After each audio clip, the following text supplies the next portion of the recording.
Hey there, you're listening to Craig Ansell, host of the Career Growth Made Easy podcast, and you're joining me for episode 58, How to Run Meetings Effectively, Part 1.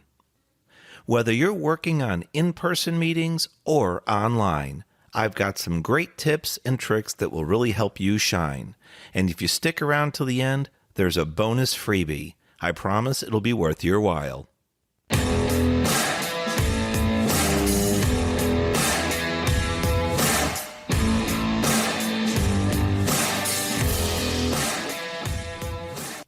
Welcome back to the Career Growth Made Easy podcast. I'm your host, Craig Ansell.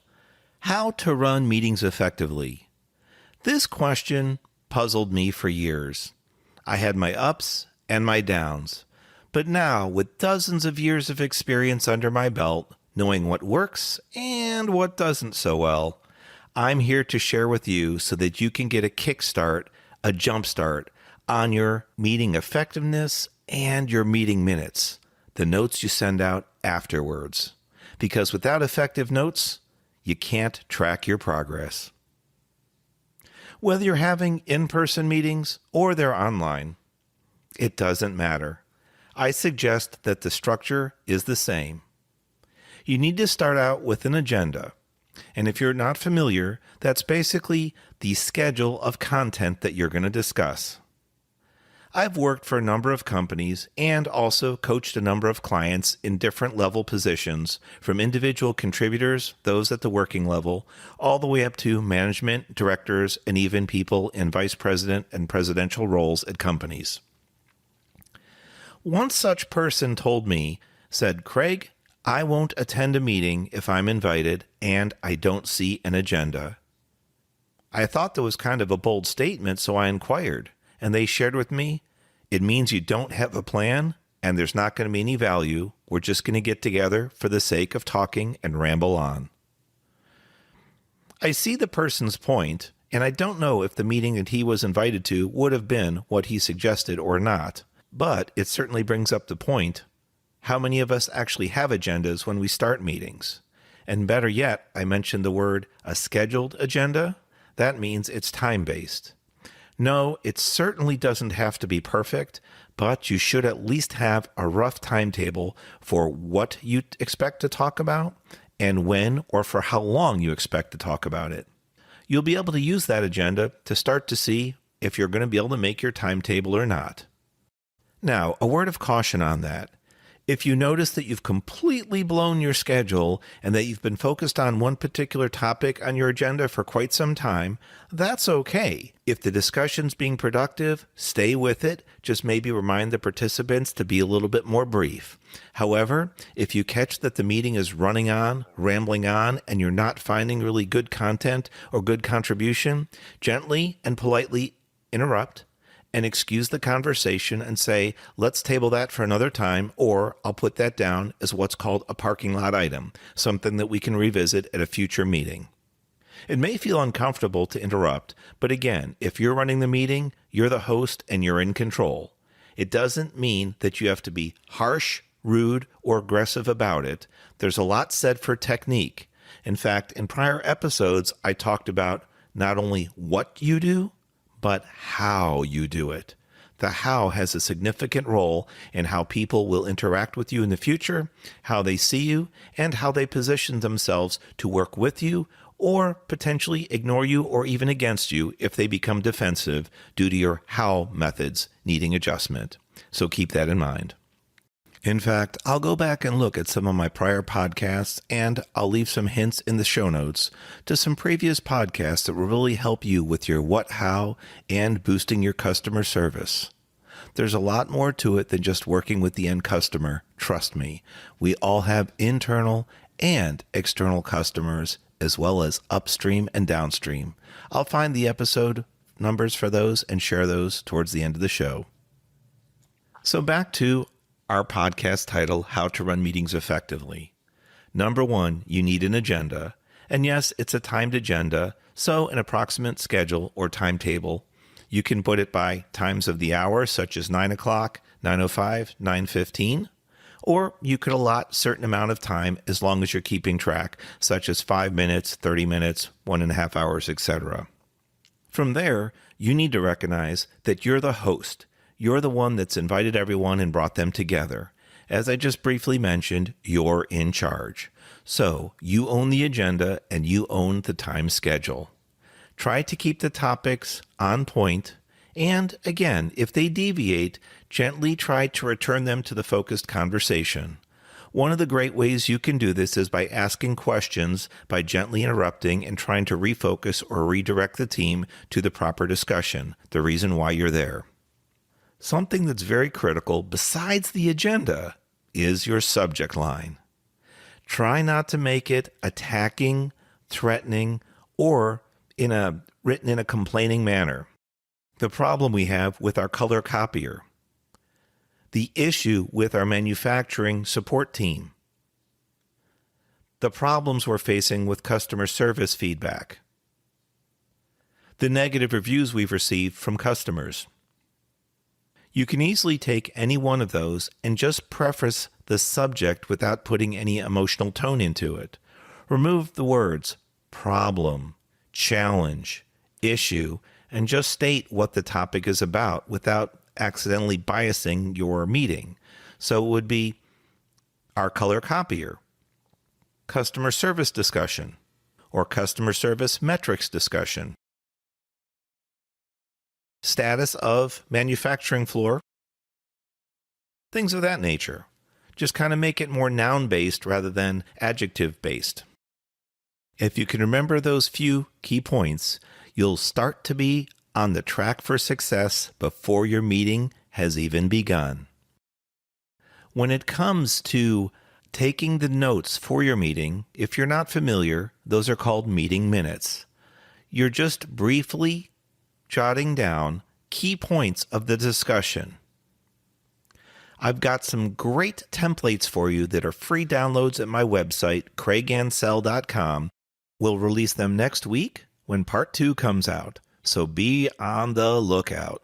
Actually, this is a great reason to sign up for our email subscription. That way, you're always notified of the newest downloads, newest content, and if we release freebies or new classes.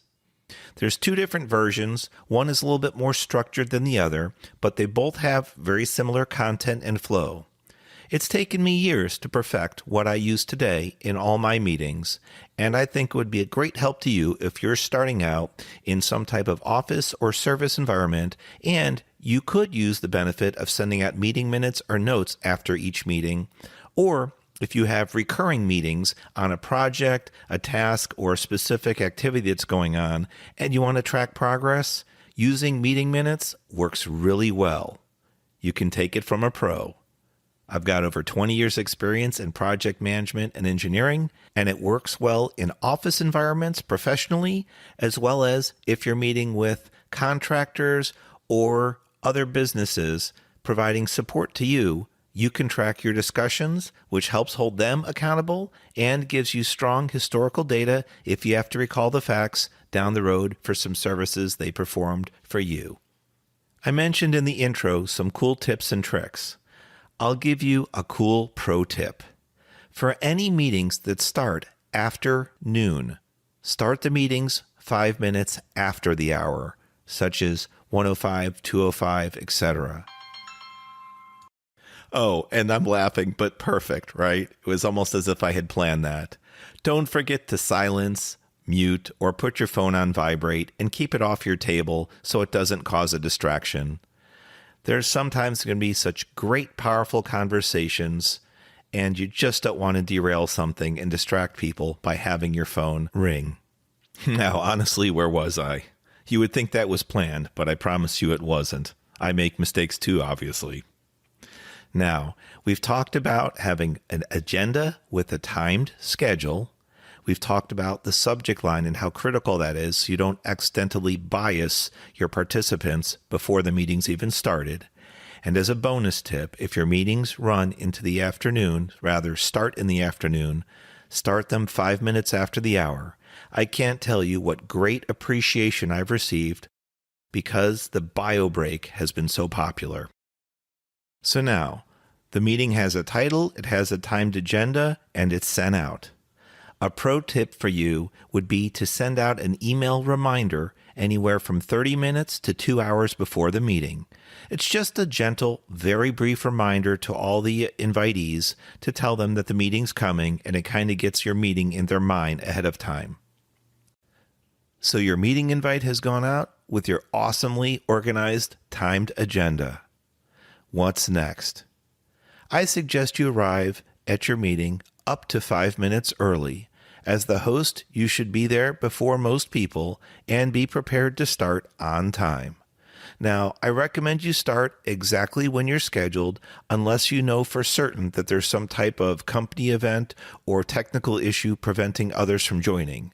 If at least half the group is there, you have a quorum and you can go ahead and start. But if you have extremely low attendance, there might be a reason why, and that could be a reason to delay the meeting just for a few minutes. Of course, if you lack extreme attendance and you really can't make progress with who has attended, you should reschedule and send out a note why. Once the meeting starts, welcome everyone, explain to them very briefly what the meeting is about so that everyone is on the same page, everyone is aboard. Thank them very briefly for their time.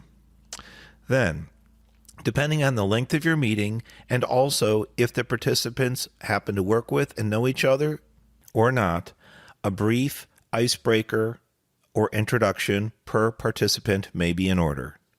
If you're going to do so and your meeting time allows, I recommend only 15 to 30 seconds.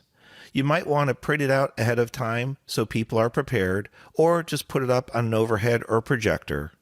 But some easy things that you can do to help move things along are my name, position in the company, years of service, a brief background of what you're involved in and what your knowledge base is, followed by a fun fact or something little known by your coworkers.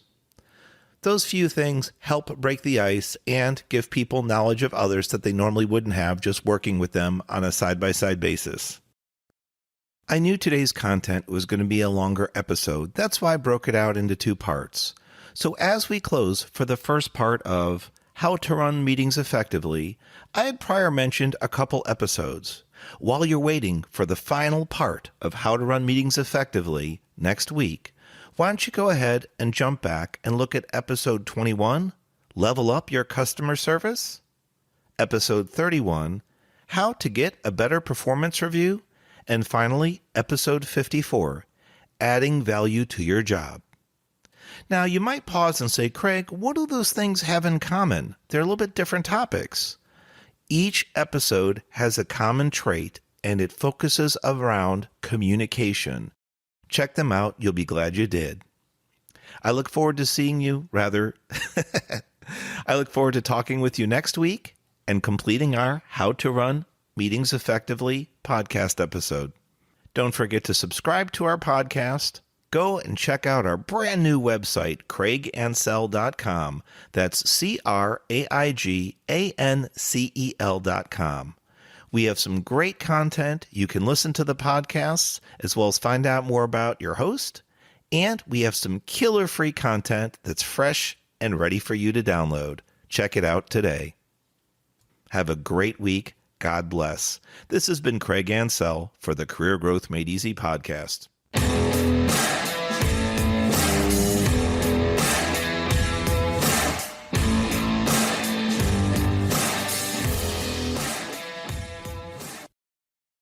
Thanks for watching. If you've enjoyed this episode, be sure to subscribe to our channel.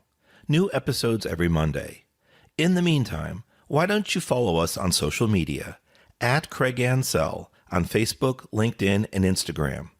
To book a coaching appointment, download our free guides, or join our email list, check out the links in the description below.